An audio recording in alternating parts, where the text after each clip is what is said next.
Hello, hi. I hope you're all doing really well. So in today's video, and first a disclaimer: this is a fictional story, and if it resembles to anyone else's story out there, then it's just a coincidence. So let's begin. When two people are dating, so they've been going on a date, first date, second date, third dates, and they've been going on more than that, more than those, so many dates really. So, and they haven't. So the question is, would you consider that person your? Would you say you're a boyfriend girlfriend, for example? This is just an example. Would you say you're boyfriend girlfriend? And because when do you know that you are actually boyfriend girlfriend? Would you call that person? Would you introduce that person to your friend, saying, "Hey, this is my boyfriend," or "This is my girlfriend"? Or is it just automatic? You're automatic because you're already going on dates, so you're automatically boyfriend girlfriend because you're dating. Is it just an automatic thing, or because this is just an example? In a relationship, you have to start somewhere, right? So, and one particular example is just, so you're seeing each other, you're going on dates, you start off as boyfriend girlfriend, and then you get proposed to and you become fiancés, and then you get married, so now you're a spouse, right?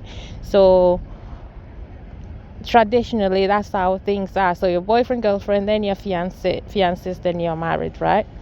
And it's straightforward being a fiancé, because you know, this is my fiancé. You can confidently say this is my fiancé because you've been proposed to. As for a woman, your boyfriend has proposed to you, and they've given you a ring, hopefully, and now you can say these are the reasons why I can confidently say that this person is my fiance, right? Because you are engaged, and you're engaged because they've asked you to marry them, and you have said yes, and you got a ring to prove as well. So those are the two factors that would make you feel confident enough to say this is my fiance, right? And then with marriage, you would say you feel confident to say this is my husband or my wife, if because obviously because you've been married, right? So you've had a ceremony, wedding ceremony or marriage ceremony, and there's usually a certificate to prove that you are married. So those two different instances are different, so they're easy. You can easily say there's an evidence behind saying this is my husband or my wife or my spouse, and this is my fiance. It's easy because it's something solid to prove it. But when it comes to boyfriend girlfriend, what's there that would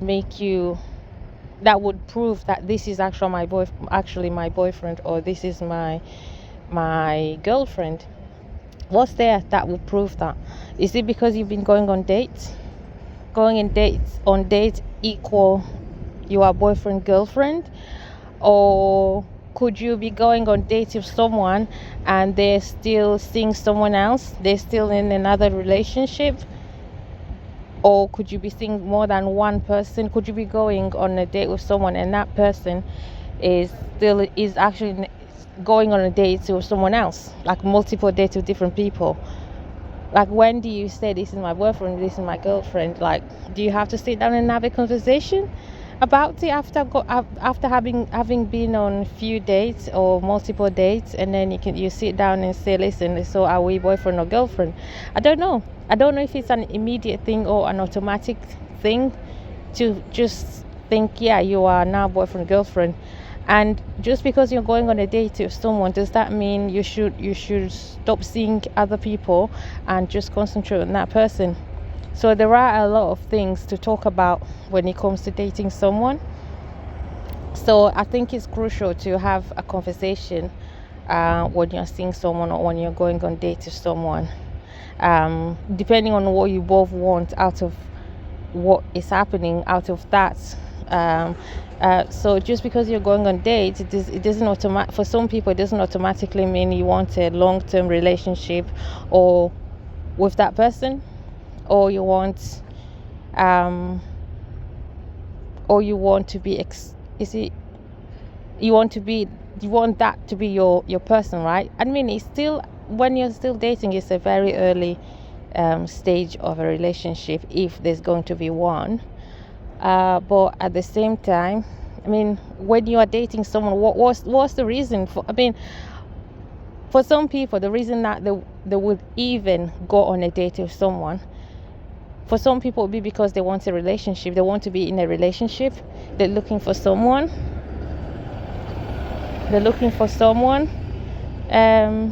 To be in a relationship with. So yes, you're looking for a relationship, right? Whereas for other people, they might not be looking for any relationship whatsoever. They're just going on different dates with multiple people. So if you have a conversation with someone, the person you're actually going on dates with, there's a lot to talk about, right? And it could be tricky as well, because it's such an early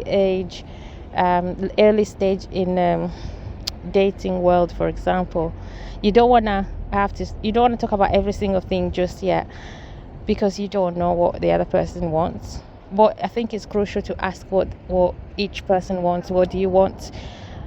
So going on dates, you must have liked that person to accept to go on a date with that person, or to even ask that person out on a date. You must have found something that you liked about them to be in a situation where you're actually on a date with that person, right?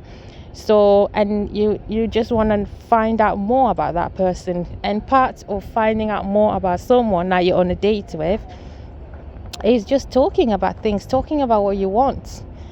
And like, you could ask questions. I mean, some people are scared to ask some questions that might be very, very important to them, because they don't want to make the other person feel like, oh, is this an interview or a date? You know what I mean? Well, why can't a date feel like an interview?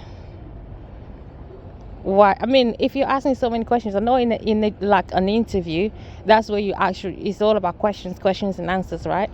Well, if you're on a date, and especially maybe not on a first date, that's when you're gonna start asking loads and loads of questions. Maybe not on the first date, but if you both decide to go on a second date, and then a third date, and then the fourth date, and you've been going on so many dates, you've got to get, at some point you need to ask, because at this stage, when you've been going on so many different dates, you must have liked each other so much that you keep going on dates, right? More than one, more than two. So you definitely like each other, and there's something that you've seen about that person that makes you want to see them over and over again. So it's always important, and people usually, and I think normally, they do sit down and talk about things that they want out of this going on dates and dates, right? But I think some people get scared, or they feel like it's weird to ask the hard questions, the tough questions, right? Because some of the things that some people might be really that might be extremely important to them, but it might be hard to ask, to open up to someone else and actually talk about them, or discuss certain issues or certain factors with the other person. But they're very important to them, and if they're going to be in a relationship, it's important that whatever is concerning you, whatever it might be, put it on the table, and to have a discussion about it. Be strong and be confident enough to have a conversation with this person, especially if you feel like, you sense like, this is a bit awkward, a bit weird. It is important to have the tough discussions from the beginning. So the tough questions, the tough discussions, the tough conversations, if they matter enough to you, and if you are willing to go forward in a relationship, a long-term relationship, whereby you get married and have kids and all that, it's important from the beginning to have discussions about so many different things. Don't waste too much time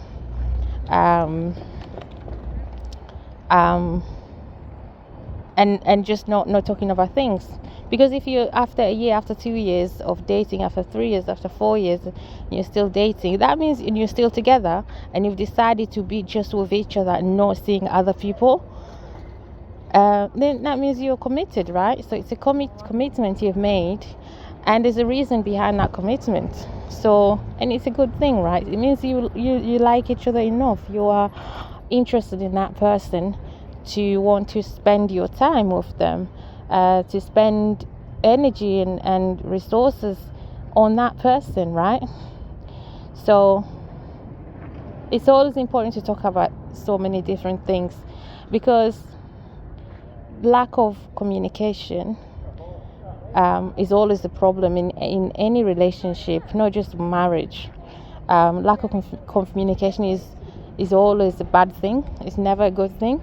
If you're going to be committed to someone in a relationship, it's important to talk, because you might not even think about what to ask or what to talk about now, but whenever you think about something that is important moving forward in a relationship, you shouldn't be scared to talk about things with your potential spouse. You shouldn't be afraid. You shouldn't be scared to talk about things. It's important, and it's a good thing, because once you've gotten things out of your chest, and talk about things in a nice way, the nicest way possible. Talk about things nicely, right? So don't let things get out of control and start arguing. Like one of the things could be about finances. Well, believe it or not, finances are one of the things or factors that ruin relationships. So if you think that one person is really good with money but the other one is not, and they just waste money a lot, it's good to talk about it. You've got to sit down and have a conversation, an adult conversation, and don't let things get out of control. Don't let arguments begin and stuff like that. So yeah, communication, and that's not just at the beginning of a relationship. It's at any point in your relationship. Talk about things, and be there for each other, support each other, and love each other. And sometimes in a relationship, things can get tough, right? Things can get really hard, but it's always important to respect each other. You've got to always respect the person you're spending your time and energy and money and everything on. Always respect them as well as loving them, because if you don't respect someone, then that means you've opened doors to anything, and not everything is good, right? So always love them and respect them and be supportive. It's not an easy thing to be in a relationship. It's not an easy thing to live with someone and spend your life with someone. It's a beautiful thing. It's a very, very beautiful thing. But at the same time, it's not easy to always have a perfect day.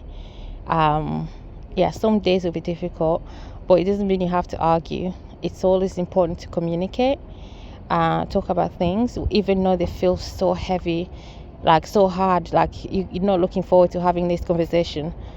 But if you don't have that conversation with that person, because that's the only person you really need to talk to, and if you're not talking to that person, you're not having those conversations with that person, you're always gonna feel a certain way, and it's not a nice way, until you've taken, and then you end up telling other people who are not really meant to be told what you need to talk about, and those people refer you back to the person you actually need to talk to, which is your partner, right?